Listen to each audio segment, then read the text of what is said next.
This is Things Police See, First-Hand Accounts, with your host, Steve Gould.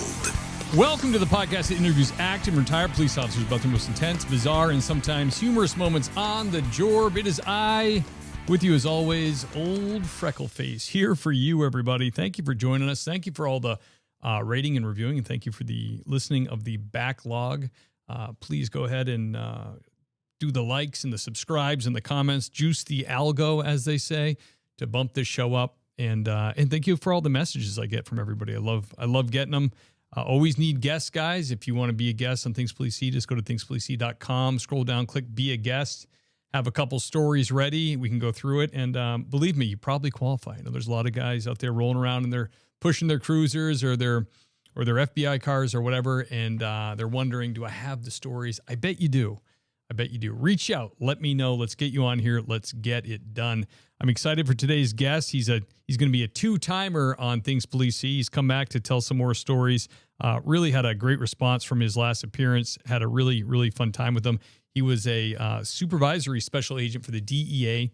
He did 32 years there. He started his career as a high school teacher, which I think a lot of you liked that story. Without further ado, let me bring in the great Jack McFarland. Jack! Hey, Steve, how are you, brother? What's going on, man? Good to see you. Hey, man, thanks for coming back. You as well. I'm very honored. I'm very honored to be back in the seat here, speaking with you. Seriously, I really am. Well, I'm glad to have you. You really hit it hard, brother. You're getting on the radio now. You're doing all these other podcasts. You're letting it rip.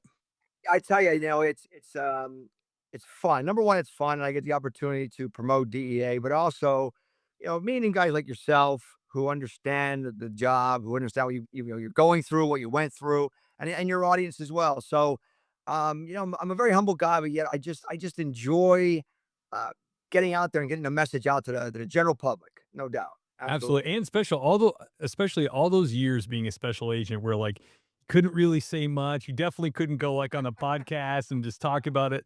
You've earned it, man. You're at the point in your life now where it's time to tell some stories. Let it rip. Yeah, you know?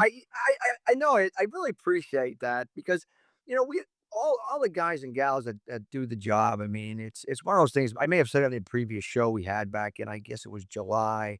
Oh, no, excuse me, August. And like I said, I'm very honored to be asked back by him. I really am. But it's one of those things that, you just got to understand. We in law enforcement, it's not an easy business. It's just not an easy business, and I can't stress that enough. Of the brotherhood and the sisterhood that brings people together when you're dealing in law enforcement. I don't care what level, if it's local, county, state, federal, international. You all do this. We all do the same thing. We carry a weapon, and hopefully we come home at night or we come home in the morning, whatever your shift is. So.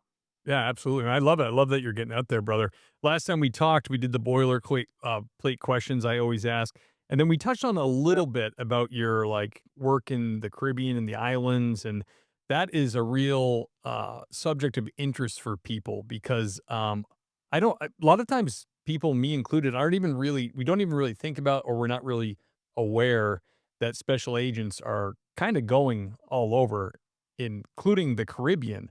So I'd love to hear some more details about that, how you got out there, what it was like, some cases you had there that were interesting. Sure, absolutely. I mean, we'll kick this thing off. A lot of times with Uncle Sam, especially with DEA, we're located throughout not only the continental United States with over 200 some offices, continental United States, but we're over 90 some countries, international countries, and that's a big swath of land to deal with. In regard to the Caribbean, which I found really, really exciting, thinking outside the box kind of deals. The Caribbean division, I'll give you a quick synopsis of it. The Caribbean division is made up from Freeport, Bahamas, Nassau, Bahamas, bring it down the chain, go west to the Caymans, Grand Cayman, Little Cayman.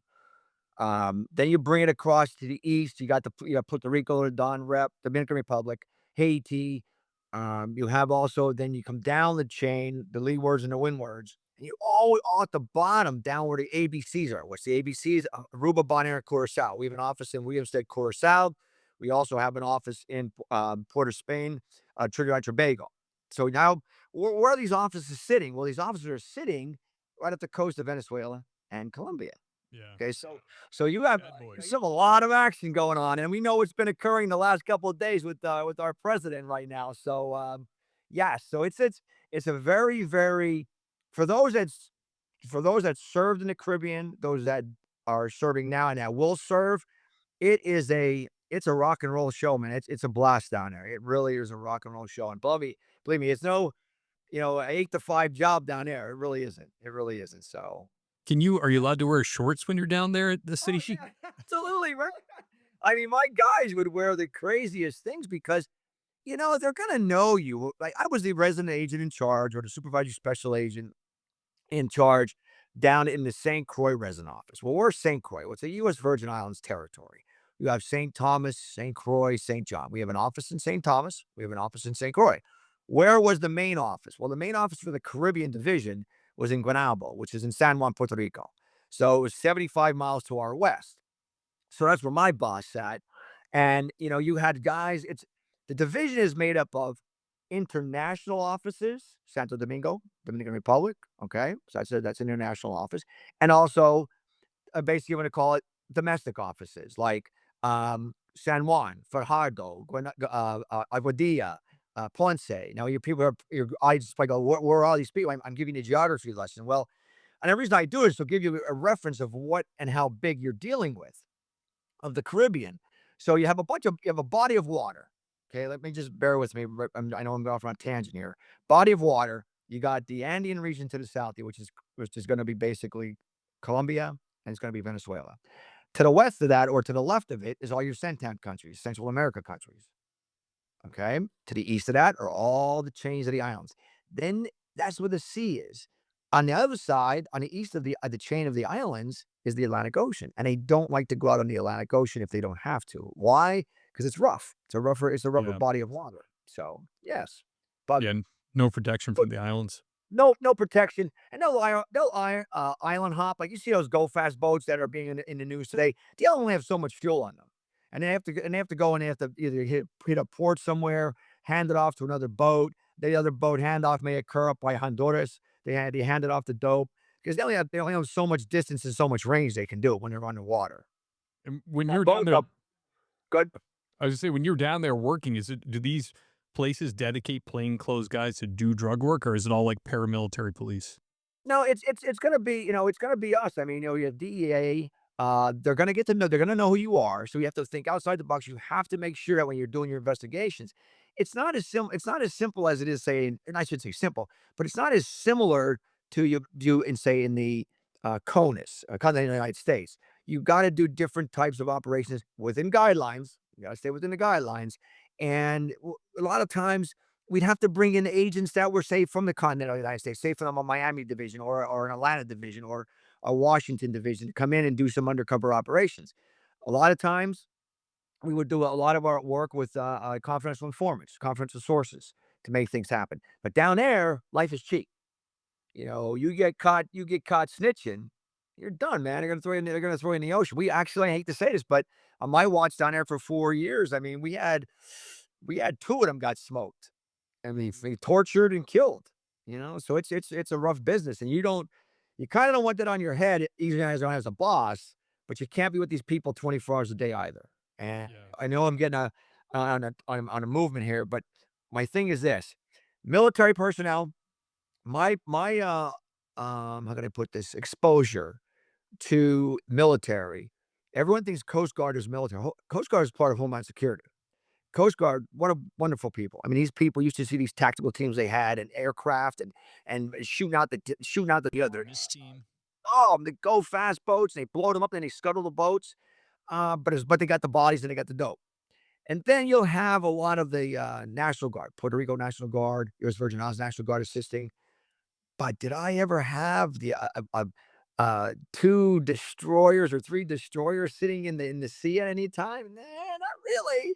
I mean, we had a lot of different vessels. Coast Guards would come in with their 110s, or I guess their 110s or 220s, and they would do a 30-day TDY or temporary duty, and they were good. But a lot of times, we got to provide the information. Us, there's other agencies in the alphabets that are providing information as well. Because it's Steve, it's a very much needle in a haystack out there. It really, really is. You got to have intel, satellite, phones.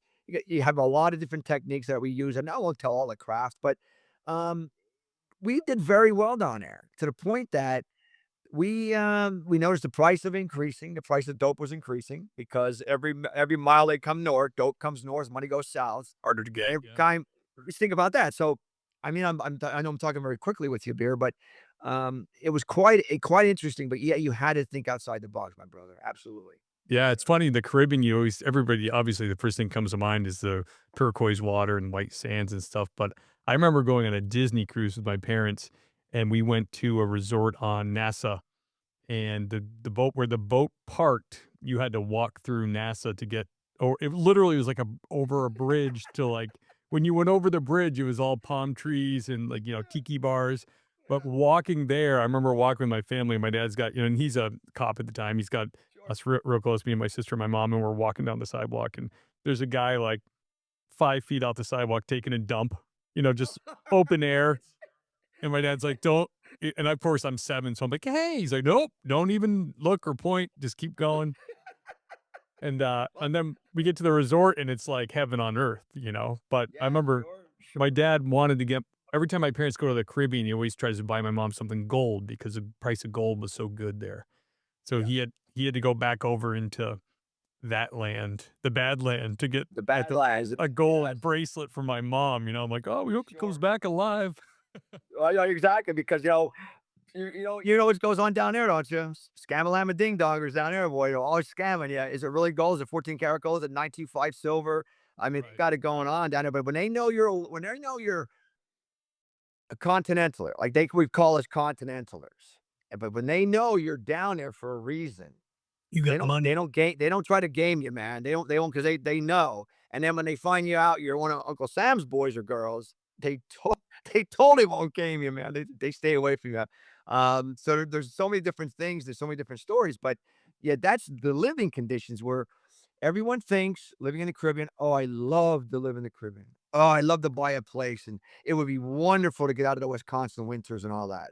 Well, my advice to you is don't rent. I mean, don't buy, rent. See what you think. Spend a season down there. If you Yeah. like it, spend a second season down there because the healthcare down there is wicked. It's just rough.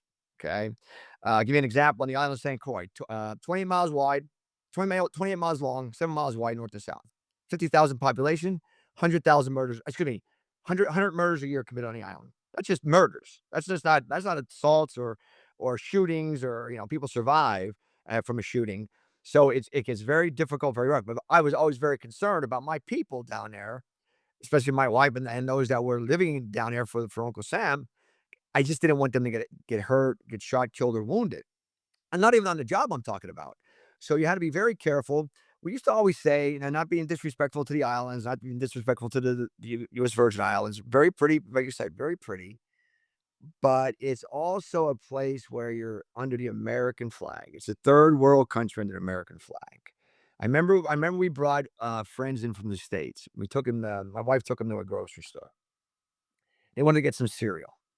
Well, in the States, we're blessed. You go to a grocery store, I don't know, whatever name, pick a grocery store up in the Massachusetts area or down here, in the Market basket. Delaware. Yeah, so you go in there and there's how many boxes of different kinds of cereal in there? Oh, 30, 40 different types of cereal? Yeah. You go in a place where we are, there's like five types of cereal, it's like, geez, and my wife knew to go to the grocery store on a Tuesday because the containers come in on a Monday and they unload them Monday nights. So the grocery stores are fully stocked on a Tuesday. So you got to get to the grocery store on a Tuesday. Yeah, they So run think out. about that. I mean, it's. I know it sounds funny, but it's like, what does that have to do with law enforcement? Well, it's part of your living, man. You're living down there, so. Yeah, absolutely. You gotta think about all of it, if you're especially if you're gonna go live there. Mhm. Jack, can you tell us about, I don't know, maybe, like, your first notable case there, or a case that really sticks Sure, out in your mind? sure. I mean, we did a lot of I mean, you know the terms: OSHA def investigations, organized crime drug enforcement task force investigations. You know what RICO is: racketeering and corrupt organizations, RICO. And CCEs, continual criminal enterprises. We were going after the bigs of the bigs. A lot of times you got to start with the littles to work your way up. But down in the islands, you had to remember it's an international transshipment point. Okay, so what happens is internationally transshipment point. you got multiple different ways that the dope is going to move. The cocaine, basically, from south to north. All right. I'm not talking Jamaica with the weed moving south to north because they're up top, but I'm talking about the cocaine. So you had to be somewhat wary. Is it air? Is it being moving by air? Is it moving by freighters in the containers? Is it moving by go fast? Is it moving by submarine? So you have to understand what course of action of what type of cartel. I was going to say cartel, but what organization you're dealing with. Okay. Once again, air, container, freighters. You're gonna have the go fast submarines, and also, which was a big one. There's a song out by the Eagles called "Smugglers Blues." Listen to the words sometime in that, the lyrics in that. And in Smugglers Blues, they talk about carrying on the plane, carrying it. You have an inside ramp route. What's a ramp route? A guy that puts the luggage in the plane, and the luggage comes out the other end, and there's 10 to 15 kilos of cocaine on it. So we would hit them. We love hitting those people because they would flip on you. Bang, they would flip. They'd give all the information up. So you have to determine what it is. So the one case that we were really working on, we had to go outside the box. I'm going to take your listeners to a different type of operation. The operation is where we, federal agents, DEA, my HIDTA guys, high intensity drug trafficking area task force guys and gals, we became the bad guys. Well, how do you understand what you mean? But how do we become the bad guys? What we call is a reverse undercover operation. Oh, What we did is, what we did was, it was very cool. Yes, we couldn't get into we couldn't get into the organization, so we had to use a confidential source, and he was a good one. He was a tough guy. They respected him, and we had a hammer on him.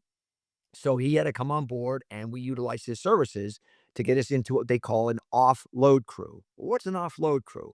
Well, an offload crew is this. Picture yourself, you're sitting in the middle of the Caribbean, you're about, I don't know, 20 miles off the shore of St. Croix in the middle of the night, 300 hours, 400 hours in the morning. And a plane comes over. And the plane comes over and drops 10 bales. Bam. And each one of those bales is going to weigh about 50 kilos in each bale. It's going to weigh about over 100 pounds. Why? Because a kilo is 2.2 pounds. And they splash into the water, and it's all burlap sacked up in that. And these dudes will go out in the middle of the night. These boats called Yola boats. Yola, Yola. Look it up. It's a putt boat. It could be anywhere from 20 feet to 25 feet. A single engine, 2 engines on it. And these cats will go out there and they would fish the bales out of the water. Okay, so we got wind that this is what this guy knows about an offload crew. My guys and gals, so ingenious, they created 50 bales, 10 bales at 50 blocks of wood at 2.2 pounds with wrapped in duct tape and newspaper and duct tape like they on the streets.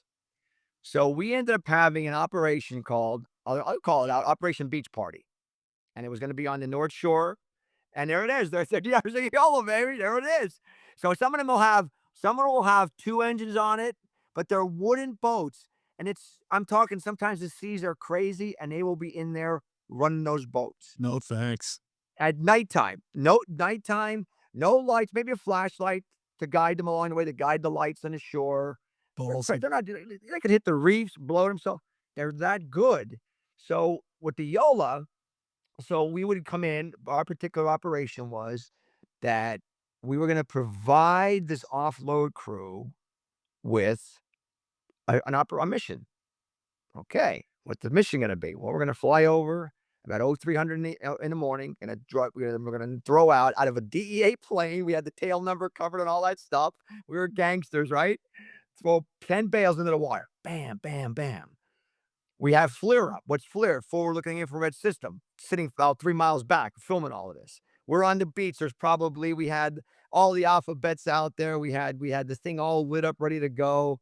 And here comes the crew, because they knew a plane's going to come over at these coordinates at such and such a time, and they need to go in and get that dope. 100 keys. You're talking 50 keys in 10. That's 500 keys. That's a stiff amount of money.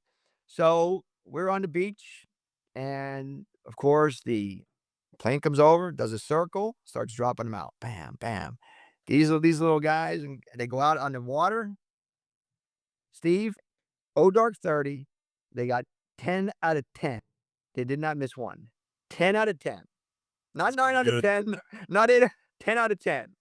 And it was kind of funny because we were observing, and Fleer basically said, gave radio from air down to ground, said they got them all. They got all 10. They got all 10. They're moving forward. They're moving forward back to the beach. As soon as they hit the beach, or as soon as their feet were dry, we lit them up. We lit the beach up with lights, camera, action, took them all into custody. Nice. And What was in the bags?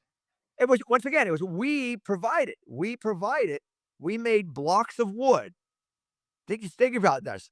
A 2.2 piece of wood, pounds. Excuse me, 2.2 pounds equals 1 kilo. We wrapped it in newspaper. You wrap them in duct tape. We put 50 of those in one sack. We did 10 sacks like that. My guys were out back in the federal building cutting with the freaking with a bandsaw, That's awesome. and cutting wood. And it was a creative idea by one of these gentlemen that worked for me, or we worked together. He was unbelievable, unbelievable, unbelievable. And we just think outside the box. So who do we pick up that night? 2 National Guard guys, one Really? park ranger dude was part of it because they're looking for a side hustle. Yeah. They get paid with their job, but one week they're an offload crew. Next week they're kicking somebody's door and do a house robbery, or always looking for a side hustle, and that was very it's disconcerting because you didn't know who you can trust. You Yeah. really didn't know who you can trust. Corruption down there was rampant. Life was very cheap. But getting back to this case, we ended up stinging these guys. And what they ended up doing is they would have taken those particular 10 bales and they would have stored them in a storage facility on the island of St. Croix. And then they would have moved them either to Puerto Rico or up to the TCs. What are the TCs? The Turks Caicos, provincial town up there. They would move them up. Then they would hand them off to somebody. They're very compartmentalized. They don't want to be like, I don't know. I don't want to know what Steve's doing. I stay away from him. But yet I got to move this and I'll hand it out and then we're gone. Because I don't even want to know your name. I have no clue. Because if I get taken off and I get sweated and I have to tell them, like, I don't know the guy. The guy wore a black shirt. And he has a beard. I don't know. I don't know his name. So that was a very, very successful case. Very, very. It led to a lot more arrests. And also, what was really cool about it, other officers started doing it in the Caribbean division and posing as bad guys. And you got to be really careful when you're posing as a bad guy because the real bad guys might not take a liking to other bad guys that they think they're fictitious bad guys, and things can get out of hand pretty quick. Yeah, How do you even get in as a bad guy? You must have like local guys that speak the language and Oh, absolutely, yeah. Well, don't look like you, probably. no, we had a confidential source, tough guy, as I said before, my other speak here, and he was something that he knew that he was in deep trouble with us. We kept it quiet. We kept it very, very quiet. Believe it or not, we kept it really quiet. And he knew these guys, and he first said out of his mouth was, "I know these guys that's an offload crew, and these guys are busy. They're so busy that they're going from St. Croix doing this over to St. Thomas doing this over to Puerto Rico doing this." But not over to the Don Rep. The Don Rep's foreign country. They're staying within their. They even go to BVI sometimes. What would they pay? What would one of these guys that does the unloading get paid, like in Okay, U.S. money? well, let's just think this through here. So if you're in Colombia and there's a load of dope coming off the coast of Colombia, okay, coming off of Cartagena, which is up in the coast. Let's say there's 1,000 keys. Let's say there's 1,000 kilos, 2,000 pounds. It's a ton. Okay, they want to move a ton. You get a bunch of guys. I'm not talking to people that are actually manufacturing it, but I'm talking to guys that are transporting it. Yeah. Yeah, they might get, from Colombia and they got to move it to, say, let's come to the St. Croix. They might get, I don't know, maybe a couple $100. But Jeez. as it goes up the chain, when it gets to the Philadelphias or it gets to the New Yorks or the Bostons, you're paying like, now back in my day, I don't have the specific calculations on pricing, but back when I was in the Philly, it was always around 25,000 for 2.2 pounds, 1 kilo of cocaine, 25K for coke. Crack was a little different, grass was a little different, heroin is a little different, meth is a little different. So you have to know, you better know your pricing, because if you're undercover and they think that you don't know your pricing, they're like, this guy's bullshit. We're not doing it. This stuff doesn't smell right with this. But down the islands, we're dealing with these offloads, And I know I keep saying that term, or these smugglers that are moving it by boat or by aircraft. Not to promote a movie. I'm not promoting a movie.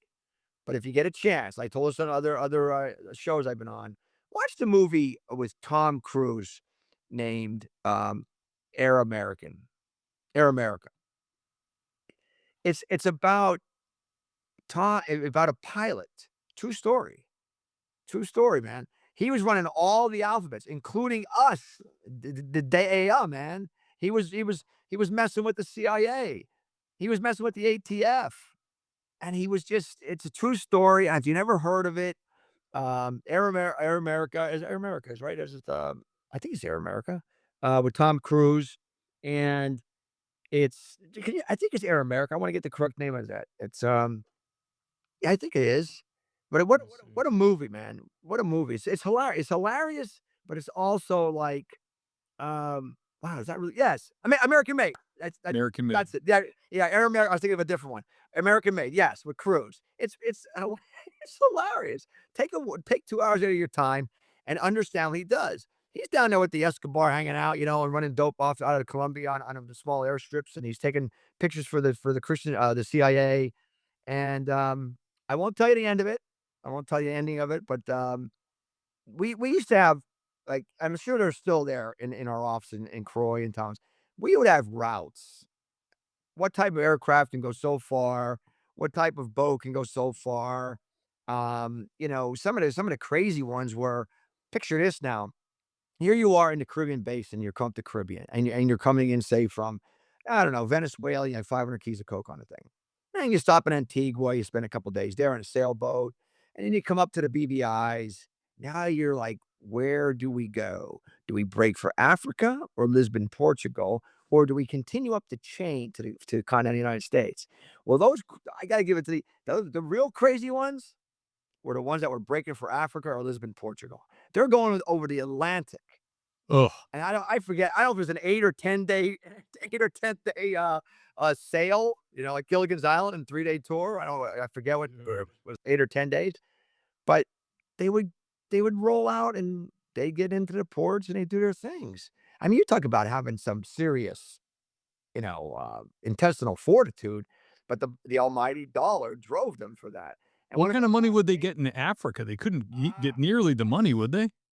they would still get their money. They would get their money, not as much as say the Europes or the UKs, or definitely not the States. The States, for some reason, man, the States they like to pay out. They like to pay. So I'm talking pay out, I'm talking about the organizations are paying money. And once again, the further it moves north, the more it increases in price. Because why? We always talk about the risks. Oh, the risks to them, the risks to them. Okay, I got the risks. But once it moves north, then once it's already in country, football terminology. I may have said this before to you. I'm not sure if I did, but let me give you your listeners a football terminology. If you considered South America as the defensive line, we have agents in a lot of countries down there, not just us, but the other alphabets as do as well. Right. That's the defensive line. You got to work those cases from the ground up before that thing gets moving. The agents that are in the Central Americas and where we are, the Caribbean, we're like the linebackers. The defensive backs, the defensive safeties and cornerbacks are in the United States. Conish, continental United States. They are the defensive backs. Why? Because they're the last chance for it before it hits the streets. They're the last chance before it gets in this guy's bloodstream. And that's it. That's the three different layers. And in those layers, you want to get it stopped in country. And there's some countries that really, really, really do a nice job. Other countries, they don't care. Yeah, what about I mean, you think about Africa as a continent, like, the countries over I can't really think of a squared away country on the west coast of Africa that's gonna, like, have some kind of patrol that's anything like the United States, so the journey might be a lot longer, But but you're probably more afraid of pirates than you are, like, one of the government boats coming out, right? please remember that term. Remind me of the word pirate again. I'll talk about piracy. So you have Nigeria, you have Senegal. I mean, think about it. Guyana with the GH, not the GUY, down in South America. and they go towards that West Coast. Yes, we train a lot. State Department will train them a lot. We'll try to train them up, their military defenses.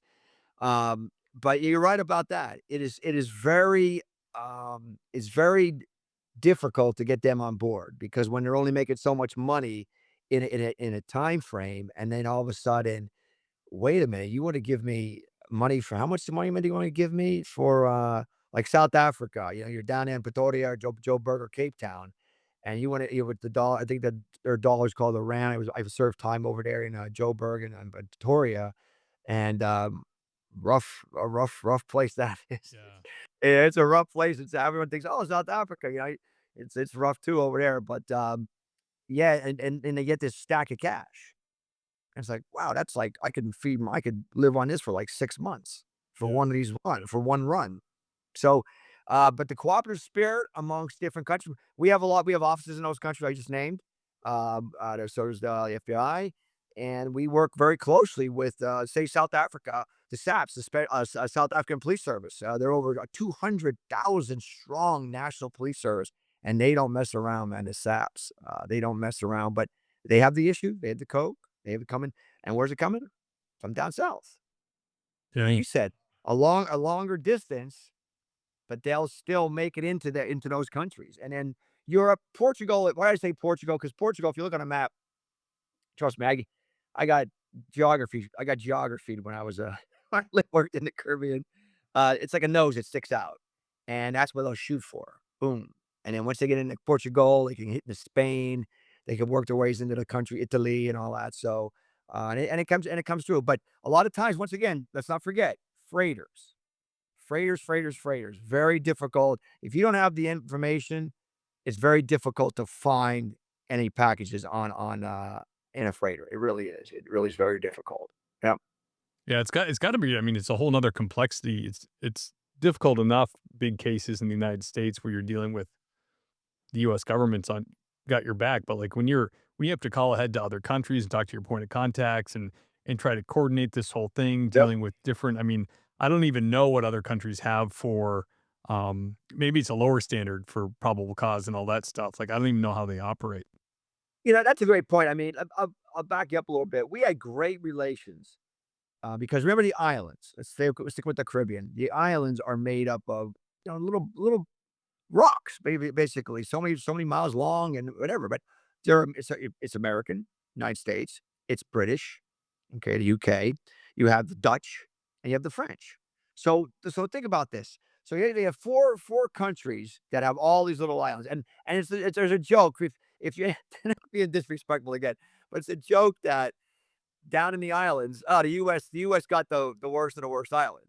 Because why? We were last to come to the party, The French take St. Bartholomew, one of the prettiest islands. You ever want to go to St. Barts? You better have some money. I'm telling you right now, St. Bartholomew was our prettiest island we've been to, and it was very, very lovely.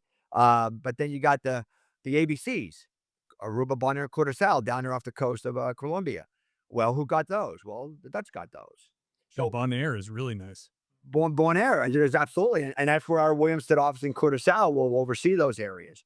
Um, but you have a lot of influence from down there as from the Colombians. And I don't want to bore, like I said, I don't want to bore your listener, but I am shut me down with this. I could talk all day about the trends in trafficking of the Caribbean, but yet we know that because of all the experience we've been part of. So here's your four types. Here's your four countries. Who do you think represents the same mentality or similar mentality of the United States? This is a political question, right? Oh my God, I'm going to get myself in trouble for this. Well, I'm no longer on the job. I'm telling you right now, it's the Brits. Right. We would work with all of the Brits, the Dutch, the French, absolutely. But sometimes the French are blase. Blase at French, speak French, but blase. Here, come see, come saw. And the Dutch would be like, I just caught you with 2 kilos of heroin. You get a parking ticket. It's like, dude, who are they? Get the name. Our offices down there, the offices in Williams, they're like, dude, where is this person? You need to talk to this person. You just let the person. No big deal. No big deal. But that's their mentality. We would go to meetings in the Martins, the Dutch and the French, over the Martins or up and down, north to south. And we go over, say, to the Dutch side, and we have coordinational meetings. The Dutch would be there, the French would be there, the Brits would be there. I tell the story all the time. They were so hilarious. I was fairly new to the game as the agent in charge. So we'd come in, the Americans would come in, and they'd stand up and they go, and here come the Americans. Just like World War II. And here come the Americans, Oh, Americans, because we come in with all our assets and resources, and we had the mentality of we got to stop this. We got to Yeah. stop it. And Yeah. it was very difficult. It's like you, Steve. You're out there on the road and you're backing up to another township, and you guys are hot on the stolen cars that are being coming out of your place, and those stolen cars are rolling into this other city or township, and they're like, yeah, so what? It's being stolen from your town. I don't care. It's like, Right. dude, we need your help. Yeah. Yeah, I can totally see how the Brits would be. I mean, kind of similar cultures, and then we come from them and a lot of their ideologies. And I had a chance to do training with some SAS guys for Sweet. interdiction on the boats. Yep. Yeah, they're serious dudes, man. They're They're serious, man. number one, they have great accents. They just seem like they always want to hit the pub and have a beer. But Yes. yeah, they know Yes. their training. They're just like our military special forces. They're very similar. So, oh, SAS. I think it's 27 is their regiment number, or whatever. They are. It's always amazing to me. These guys will be drinking and smoking cigarettes and that stuff, and I've been around enough of them, and they're quite funny. I mean, Oh it's yeah. fun it's interesting that, they're just can go all day, and that's what they want. Same with our people, absolutely. I mean, our people are amazing, there's no doubt about it. Hats off to those. I can go down the whole laundry list of tier 1s and tier 2s and 3s, but yet it's one of those things that they do fantastic. Our mission compared to their mission is different. Their mission's blow everything up and kill everybody, and our mission is, can we take this person into custody so we can squeeze this person a little bit? I'm just joking. I mean, they do hunt and killer missions and that, but yeah, we can kind of do that. But sometimes it happens. But yet but for the SAS, I mean, wonderful people. I mean, a friend of mine. I won't get into too much. You know, stuff. We are a little old. Matter of fact, birthday's coming up this week. I'll be 63 for goodness sakes. But Nice. Happy yeah, birthday, man. man. I still think I'm 35 if I put the football pads on. I had a football reunion this past weekend for Christ. Oh, it was amazing. But it's just amazing these people. You meet them, you talk to them, and it's like they just did X, Y, and Z. It's like you and me saying, "Yeah, I just went down, I got a pizza at Joe's." It's like, what the hell? So a buddy of mine was there. They were sitting there and they were pinned down somewhere. And I rocked back in the day I guess it was the early '90s, the first Gulf War, and they're sitting there along this wall. And then one of the guys just sitting there hanging out and eating something, not smoking, because they don't want to show where the smoke was coming from. So he's sitting there eating, and he says to my buddy, he says, I guess I can't curse on the show, but he said, No, you can. this. Sorry. No, he turns over and he goes, "Yo, mate, when the fuck we gonna kill all these motherfuckers?" He goes, "We're gonna do it right now, man. Let's go." So it's just like I got blush. I'm blushed right now because it was a great story, and they're just like, "Yeah, man, let's do it." Mate. Yeah. He says, "Yeah, mate, when are we gonna kill these motherfuckers?"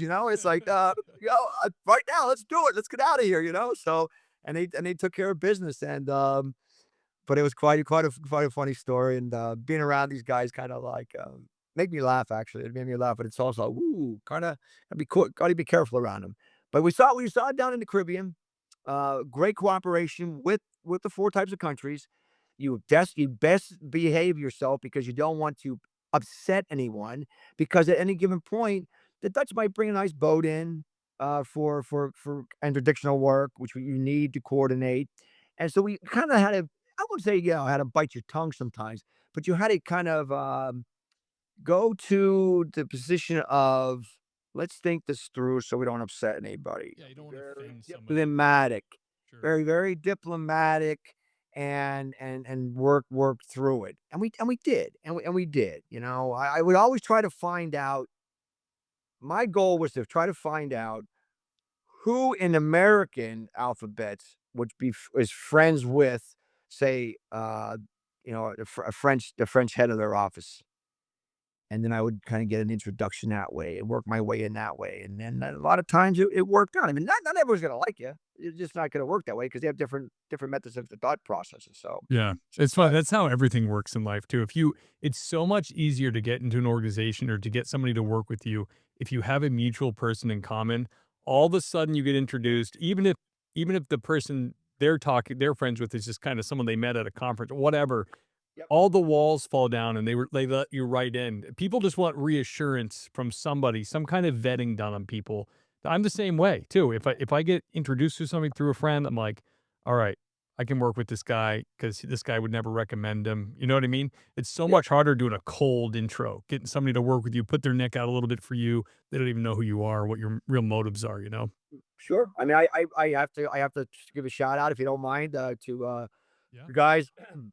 Excuse me, Gold Shield guys, Tom and that. Tom Speaker introduced me to you, and I met you. And I think you have a wonderful show. I watch from time to time on your site. I look at your guests that come on, and Oh, various thank you. people, and it's great. And it's one of those things that you have to have that cooperative spirit because if you don't, you're really you can't be on your own island. You can't do that. But look, technically, you can't be on your own island because you're not going to get anything done. And so a lot of times that's probably one of our biggest, I won't say faults, but one of our biggest setbacks sometimes that you have to remember. Yes, you were the letters of DEA. These guys were the letters of FBI, or these ones are the CIA or AT, whatever. You got to kind of work it together, and that's why I used to love working with the High Intensity Drug Trafficking Area Task Force, and that's what I had in St. Croix, and they were just wonderful people, man. All they wanted to do was just do their job and lock people up, Yeah. just care of business. Absolutely. Yeah. Oh yeah. So Jack, before we start recording, you mentioned something about Baltimore. You were stationed there for a while? I was a I was the That's a shoot 'em up there. oh, I was a ball when I left St. Croix. When I left St. Croix as a resident agent in charge after 4 years, I didn't have enough time. Oh, I wasn't eligible to go into headquarters, so I had to go back domestically to an office to be a supervisory special agent, and I went to Baltimore, and in Baltimore district office is in the Washington Field Division. So that's in the Washington Field Division, and I was in groups 6. I handled group 6 was about 16 weapon carriers. Most of them they were definitely feds, but then we had also the locals and it's state, county, local guys. Task force And and stuff. the task force and just a good bunch of people and a good bunch of people. And we did some good jobs. We did some good, but Baltimore, here's my take on Baltimore. I worked Philadelphia. I worked Baltimore. Bal- Philadelphia, city of organized crime. Baltimore, city of disorganized crime. Period. Period. That's how the best way I could describe Baltimore. I've said it before in other shows because they're just all over the map. They're not Yeah. like the guys in Philly versus the guys in Baltimore. And Baltimore is a rough West Baltimore. It's a gangster haven up there, man. I've never heard anything good about Baltimore, and I'm sorry if you're from Baltimore, but, like, I've never heard anybody say, "Oh, this part of the city or is nice," or 'cause Yeah. even Philly has Kensington and all those terrible spots, There you go. but Philly has some wonderful places, some very, rich heritage Yep. and history there, but Baltimore is just always getting pissed on. So Yes. when you were there, do you have any notable investigations there that were interesting to you? Most of the cases there, when I got to Group 6 was a group that was doing very well, under a tutelage of a gentleman that, I respected, but I came in with a different thought process, and that thought process was I wanted to go with bigger investigations. Because why? I just came out of the Caribbean for 4 years, and we're dealing with RICOs and CCEs and priority targeting investigations and thinking outside the Aircraft box. and Aircraft. spots. I mean, example is one of my first weeks I'm there, the guys walked into the office, one of the 2 agents walked into the office and he said to me, "Hey, boss." I'm like, "Yeah, what's up?" "We'd like to do a controlled delivery of we got a load of marijuana I got some marijuana this morning, at the one of the, I think it was FedEx or UPS. They had some people we had some people involved in there and that." But I said he would run the dogs over and the dog alerted to one package, and I said, "Well, what are we talking here? Are we talking, you said we got some marijuana." I said, "We talking, 100 pounds, 500 pounds? What are we talking?" And they looked very sheepishly at me and they said, 10 pounds. And I said, "Wait a minute, 10 pounds? Are you serious?" I said, "No." They said, "Yes, sir." I said, "Not disrespectful." I said, "But you're going to put $2 million worth of salaries on the street for 10 pounds of marijuana?" And they looked at me and they said, "My God, we never heard that response before." But say like, I mean, my guys are walking in, "Hey, boss, we just got a over in Buck Island a bale of 50 keys just washed up shore. I'm gonna go over and get it, and we're gonna take it as abandoned seas drugs." I'm like, "Okay, cool, that's cool. 50 keys of coke, whatever." Because they offload guys missed that one, but Yeah. I said, "Oh, okay." I said, 10 pounds, huh? Well, let me just tell you something. I won't go into all the specifics about it, but it didn't turn out so well. And I think the guys needed some remedial training on the thing, and we did, and we changed the whole tune on that. And I spent 3 years there, and we got into a lot of different cases where we did. I had a lot of contacts in the Caribbean, and anything moving out of the Caribbean, and if they were moving in our area of responsibility, which was Maryland, we were hitting it. And then the guys in the other groups, because I think there was about 7 enforcement groups in Baltimore. We had 9 in Philly, about 7, and what is an enforcement group? An enforcement group is anywhere from, it depends, anywhere from 10, 12, 14. I had 16 weapon carriers in my group, as I was responsible for, and they would come in, and those, some were better than others, but yet we all worked together the best we could, and we did some damage. We did some damage. Notable cases, we had some cases that, you know, a lot of them were cases where Caribbean into Baltimore, what we call controlled deliveries. We'd come off, say it was a ramp rat case. We had a ramp rat case, and so we had a ramp rat. We stuck him up in Baltimore, and it was like, say, 15 kilos in a suitcase. All right, where's this going? He's going to cooperate. Okay. Oh my God, I have to cooperate. I have to cooperate. So he cooperates. We take that. We move to the next phase. We control delivery it. We put 15 kilos of coke on the street. We protect the hell out of it, and so we don't lose it, and that would return into the next level and the next level. So a lot of times, though, we found out that when we were doing the control deliveries, it would stop in Maryland. I couldn't get it to move further. I couldn't move it up to the chain. Like say if you Interesting. get 25 keys of coke, this guy in Baltimore's getting 10, then the other 15 is going to a guy in Philadelphia. And for some reason, these gangsters, I gotta be honest, man, they shut their mouths.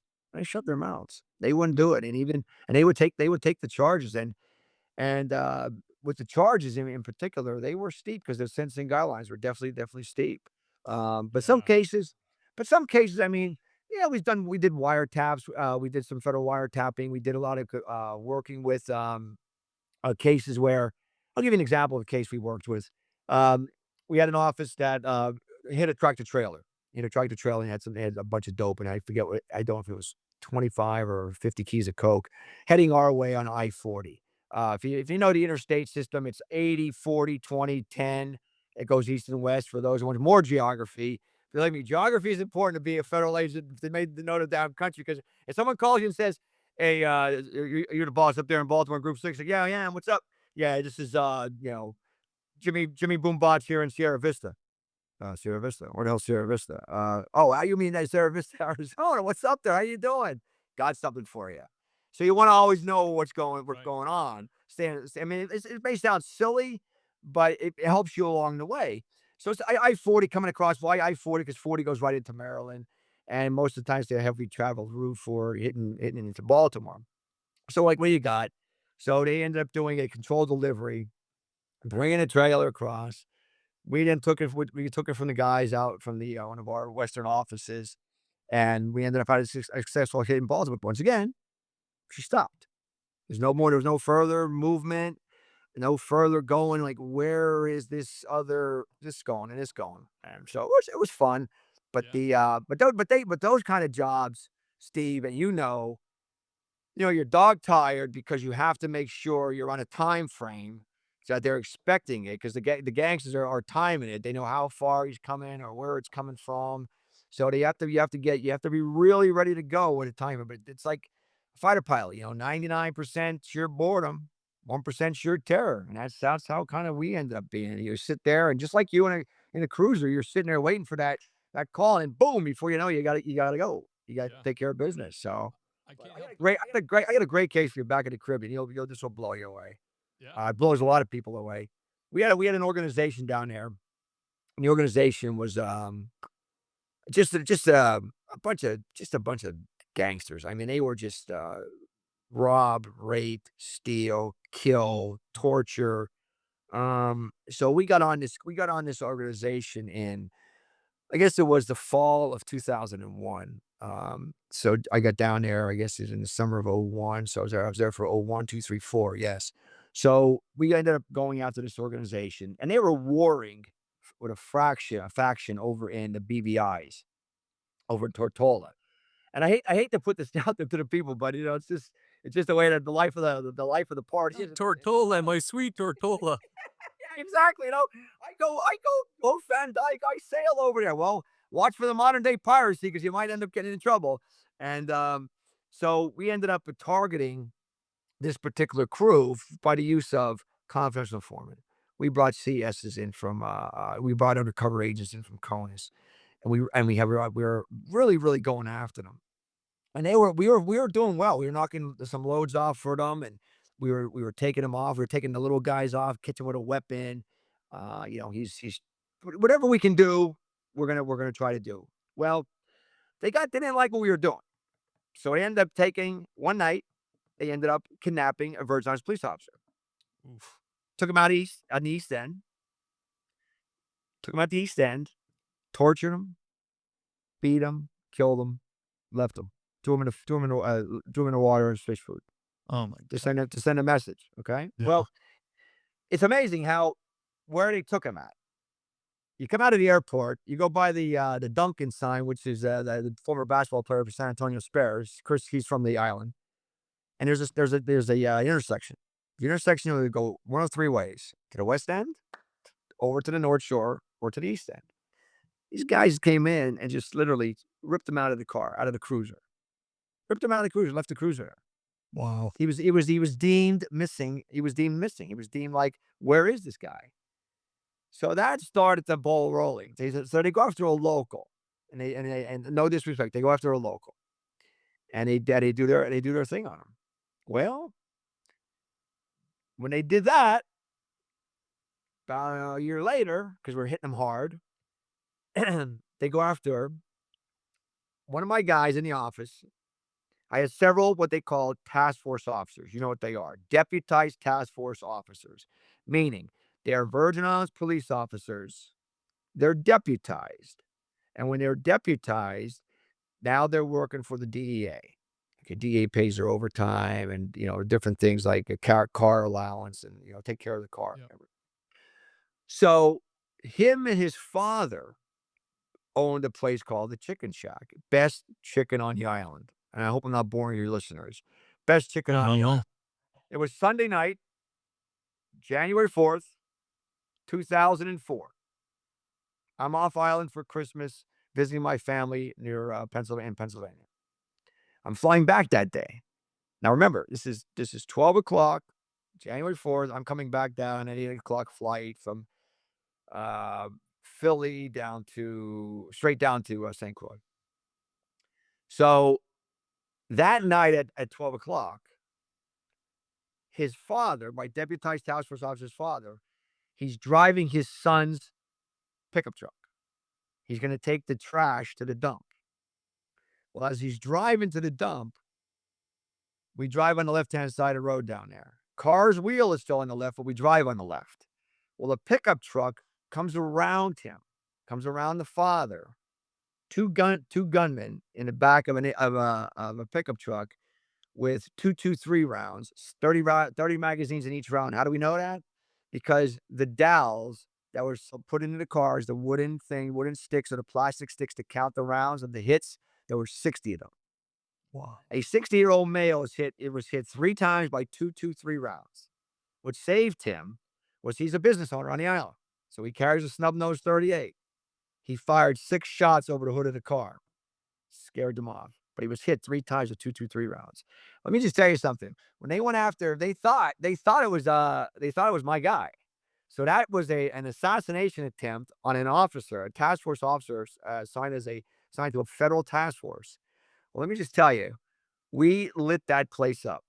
We had day after day of federal law enforcement coming in there. You name it, Marshals, ATF, Customs. We brought a team in at that time from San Antonio called the RET, Regional Enforcement Team. No, a buddy of mine was the boss, the group supervisor. He came down with 10 of his boys, man, and they're like, "What do you need us to do?" We had the US Marshals team, a team that's certified to go and work with the Federal Bureau of Prisons. That if when there's a particular hostage situation, I'm not talking FBI HRT, that's a whole other one. But they are trained to go into federal penitentiaries and blow out back walls and knock down, just take out things. Well, these guys, one of the warrants we gave them to do, they went up to what they put a place called like Montbijou. Montbijou is in the mid island. It's kind of it's a rough part of town, rough part of the island. They brought their own trucks in. They hooked the trucks up, the chains up, and they pulled the door off, the steel door. And when they pulled the door off, the building crumbled in the front. And they went and they got our gangster for us, man. I mean, they came to play, man. And for 4 months, we just pounded them. And even the gumads and the girlfriends wouldn't even carry it with any drugs or guns or weapons or everything. The crime rate went down, and the commissioner's like, "Oh my god!" I said, "Commissioner, we can't sustain this." I said, "We have to start sending the boys home." Yeah, right. Sustain it. So what do you think happens next? And I hope your viewers can think what happens next. Remember I told you about there's a warring fax over Tortola, which is only about 20 miles away via water. Well, the boys from Tortola started coming over armed because they knew the other guys weren't carrying. And they started killing them, started blowing them up, shooting them. The main guy got hit. Yeah, the main guy got hit standing in his front yard with a phone. An AK-47, bam, bam, hit him, dropped him. Found a guy with a phone in his hand, crushed him, killed him. It was awesome. Move on. Yeah, Move on. So, yeah. that's awesome. Yes. I hope I bore you on that one. No, not at all, man. That's a great Yes. story. I have to ask, Jack, you're telling these awesome stories. When what your wife is with you along here, how did you, because she goes from the Caribbean to Baltimore. Is she friends with some of these agents' wives, or is she getting along okay? Or how did obviously she's an adventurous woman. Absolutely. No, my wife, she's a great lady. I mean, she's tough. She's physically fit. She does her thing. She was a corporate exec when we lived in Northern Virginia. She used to work for Ray-Ban sunglasses, and she did very, very well at Ray-Ban. But when I got the promotion to go to the islands, she couldn't bring that job down. So she wanted to come down to the islands. And we did. And like I said earlier on, I was very worried about all of the personnel's wives and families to be hurt or injured or killed. Yeah. And one particular story, my wife was over at the gym. It's early morning. She's over at not too early of a morning. She's over at the gym, and I get a phone call from one of my guys in the street. He says, "Boss." I said, "Hey, what's up? Yeah, what's up, Chris?" He goes, "Where's your wife right now?" I said, "Why?" He goes, "Just wanted to know." I said, "Why?" "Because at your intersection where you need to get home, where your wife needs to get home," he says, "there's been a shooting. There's 2 dead." I'm like, "Oh, wonderful." I said, "Let me call her. She's at the gym." So I call her on her cell phone back in the day, on the cell phone. I said, "Hey, Yeah. where are you right now?" She goes, I'm here at the gym." She goes, "I'm with, 2 of her girlfriends." I said, "Do me a favor." I said, "Get on the treadmill for about another half hour or so and don't come home just yet. All right. Is that cool?" She said, "Oh, yeah, okay, no problem. Bye." Because there was death right there at the intersection. And she knew when don't ask me questions, just go as I'm telling you. And she basically was like, "I got it. I got it." I'm glad nothing happened to any one of them, especially my wife. Did we have threats on our guys down there? Yes, we did. I had to move 3 of the families off the island. I had to move them out, and they get send them back to continental United States. And I miss those guys because those guys they were warriors, man. They were case makers. They were gentlemen. The wives, they were great people. But when you're doing it, I would tell the guys when they put in for those jobs down there, "Are you sure you want to come down here? Are you sure you want to bring your wife? Are you sure you want to bring your wife and your child down here?" And they're like, "Yeah, we want to do it. We want to do it." I'm like, Okay, okay, I'll put you in for a job. I'll put you in for a position because there's only so many positions you had, and then you get one guy leaves or one gal leaves, you have to fill that position, and it was a position where I was always concerned about that.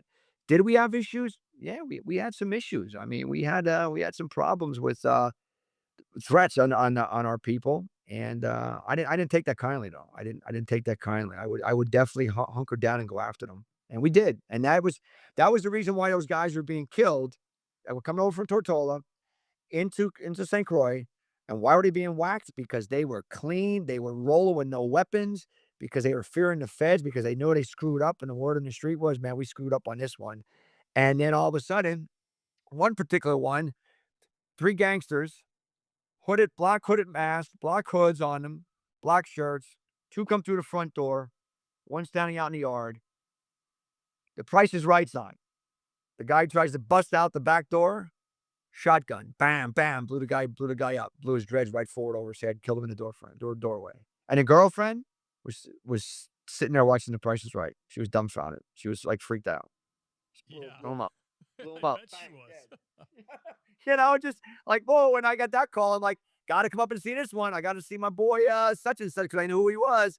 I gotta see that back of that head. The dreads just got boom over the top, and the back of his head was blown out. And I think I had no sympathy for them, because you know why? They were just ruthless. They were ruthless people. They could give a rat's ass about you. And I said, when they did that to my guy, his father, I said, gloves are off, man. Gloves are off. So Absolutely. we did some damage to them. We definitely did. And people don't get it. They don't get it, man. So we took care of business. We really did. Yeah. I love it, man. Jack, we've done about an hour here, brother. These were fantastic stories, man. Oh, I'm good to go. Whatever you want to do, it's up to you. No, I gotta wrap it up because I have other responsibilities here. Sure. Damn, they're amazing, brother. It's such a cool insight to the Caribbean, working with all these different countries, coming back to Baltimore. I really honor to have you on again, man. Thank you so much. Is there anything you want to plug or any appearances you have coming up? No, I just got the typical. I got the LinkedIn. I got the now I got the Facebook. Excuse me, on Facebook. I got the what do you call it? Darn thing. Website. www.jackmcfarlanddea.com. Take a peek. I'm always willing to look for the if you want to bring me on board for any type of speaking engagements, I'm there for you.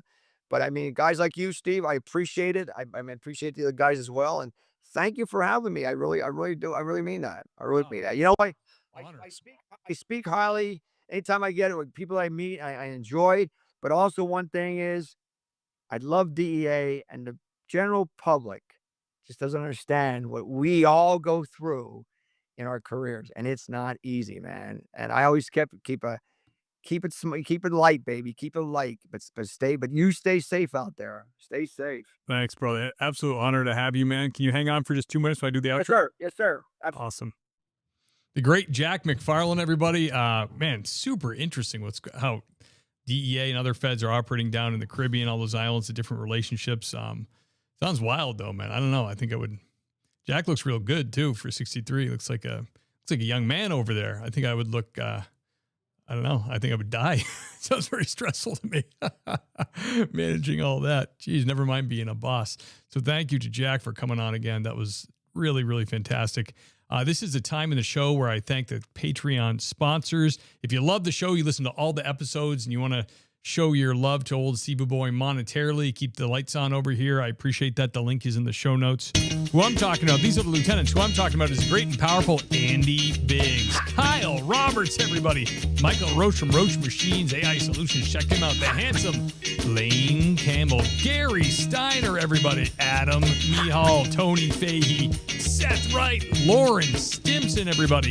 Jason Lau. Sasha McNabb. Sean Clifford. The great Tammy Walsh, holding it down to dispatch. Thank you, Tammy. Greg Gadboy, thank you, Your Honor. George Tessier, everybody. Love you, buddy. See you at church. Scott Young. Dan Carlson from Burley Boards. Amazing woodworker. Check him out on Instagram. Doug and Kelly Newman. Love you guys. Hope you're enjoying Wyoming. The great Raymond Arsenal. Richard Tolles. Keep on trucking, brother. Elliot Sykes, Brad Thompson, Nason, Nancy Hammond, excuse me, madame, Clark Lacoff, Adam McMahon, Sheriff Ronald Long, thank you, Zachary Fleet, the great Jason Labrie, George Carey Otis, thank ya, Dylan Mosher, John and Aaron Kate, love you guys, see you at church, Lisa Gano, thank you, madame, Sherry Finch, everybody, Gabriel Decknop, Eric Smith, Sam Conway, Jackson Dalton, Black Box Safety, check them out. The great Marcus Johansson, Brett Lee, and the venerable Cale Oswald. Woo! The list is long, folks, and I like that, and I appreciate it. Thank you so much for all the support. It is really, really great at the end of the month when it comes in and helps me pay the bills, so it's appreciated. But rest assured, the show will remain free so the men and women law enforcement can tell their stories just how they live them, so you can gain a better appreciation for what it is they actually do. I love you guys, and I'll see you next week.